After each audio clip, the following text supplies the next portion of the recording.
होश से बोल रहा हूँ कि भैया यदि आपकी आज्ञा हो जाए तो जनक जी की जो बात है वो मैं झूठी साबित कर सकता हूँ।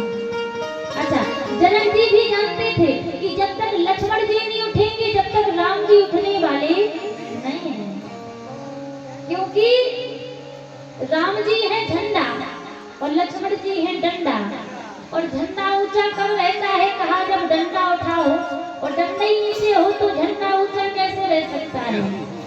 और रघुकुल की परचम को यदि लहराना है तो डंडा को तो खड़ा होना पड़ेगा, जब ही हो सकता है कि झंडा ऊंचा रहे हमारा। इसलिए लक्ष्मण जी डंडा है, राम जी झंडा है, तो लक्ष्मण जी को पहले खड़ा होना पड़ेगा। तो लक्ष्मण जी ने अपना काम कर दिया।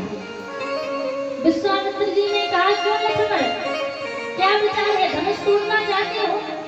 लक्ष्मण जी ने कहा गुरुदेव कैसी बात कर रहे हो, जहाँ पर बड़े भाई विराजमान हो तो वहाँ पर एक कार्य तो भैया को करना चाहिए, ना कि मैं करूँगा, भैया करेंगे। विश्वामित्र जी बोले देख करके तो लग रहा है कि आप ही तोड़ना चाहते हो, भैया का नंबर नहीं आने दोगे। लक्ष्मण जी ने कहा नहीं गुरुदेव, हम तो चाहते हैं कि ये काम हमारे भैया ही करें, हम नहीं करना चाहते। लक्ष्मण जी से कहा तो ठीक है, अब काम हो गया, अब आप बैठ जाइए, आगे का काम आपके भैया ही करेंगे। जनक जी महाराज भी जानते हैं कि राम जी यदि रघुवंश के सूर हैं तो रघुवंश की लालमा श्री लक्ष्मण जी महाराज हैं। और जब सूर्योदय होता है तो आपने देखा होगा कि डायरेक्ट सूर्योदय नहीं होता, सूरज नहीं निकलते, पहले आकाश मंडल में लालिमा छाती है, आती है, उस लालिमा के बाद में सूर्योदय होता है। तो कहा वही लालिमा श्री लक्ष्मण जी महाराज हैं, और लक्ष्मण जी महाराज जब उठ गए तो राम जी तो उठेंगे ही उठेंगे। लक्ष्मण जी महाराज को बैठाया गया और गुरु विश्वामित्र जी ने राम जी को आज्ञा दी, आदेश दिया कि उठो राम भंजहु भग चापा, उठो राम भंजहु भग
राजा चले अभिमान में भर के, और राम जी कैसे चले, बोले सहज ही चले सकल जग स्वामी।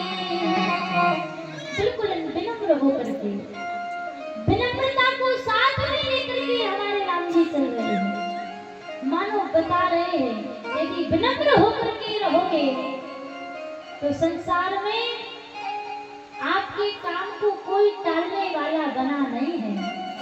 यदि अकड़ के चलोगे तो वो अकड़ केवल कुछ क्षण की है, कुछ समय की है, और कुछ समय के बाद में वो अकड़ समाप्त हो जाएगी। इसलिए विनम्र होकर के रहिए, विनम्र होकर के काम करिए,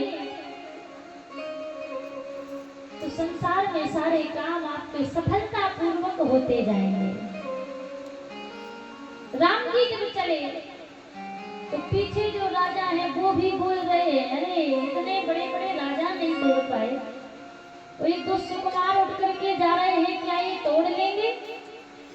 दूसरों की तो बात छोड़िए महाराज, मैया जानकी को भी आज मैया जानकी भी सोच रही है कि जिन्हें पुष्प वाटिका में फूल तोड़ते हुए पसीना आ रहा था, और आज तो बात धनुष की हो रही है, कैसे तोड़ेंगे। मैया जानकी ने तुरंत गौरी मैया को याद किया। मैया जानकी ने कहा, गौरी मैया आपने आशीर्वाद दिया था, कौन सा?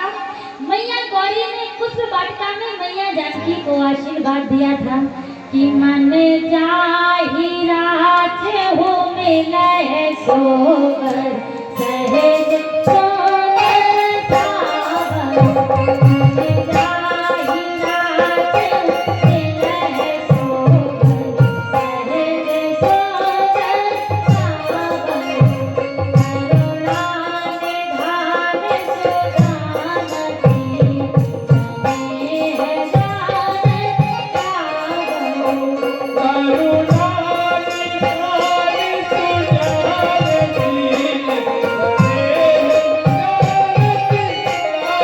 गावो।